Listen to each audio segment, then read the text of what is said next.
Hello সুপ্রিয় দর্শক, আসসালামু আলাইকুম। পাটকে যেমন সোনালী আঁশ বলা হয়, এখন আমাদের গ্রামে কিন্তু পাট ওইভাবে নাই, যার কারণে ধানকে আমরা আসলে সোনালী আঁশ বলে থাকি। ধানই আমাদের সোনালী ফসল।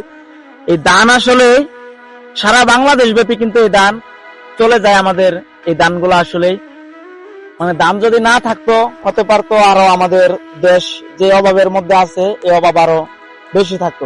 আমি একজনের সাথে কথা বলবো আসলে। এই যে আমি একজনের সাথে কথা বলবো। ভাই, আসসালামু আলাইকুম। ওয়ালাইকুম সালাম। আপনি এখানে কখন কাজ করতে আইছেন? এই তো 3টার সময়। 3টার সময়। মানে এটা কি চুক্তি নিয়েছেন এই ক্ষেত? হ্যাঁ, চুক্তি। কত হাজার টাকার মধ্যে? 9,000। 9,000। কয় বিঘা জমি? 3 বিঘা। 3 বিঘা। কয়জন আপনারা? 4 জন দেখা যায়। 4 জনই না আরো মানুষ আছে? 5 জন। ও 5 জন মানুষ। আজকে কি কাজ শেষ করতে পারবেন? এখন দেখেন, এরা কিন্তু আসলে তারা আসলে এই ক্ষেত্রে চুক্তি নিচ্ছে।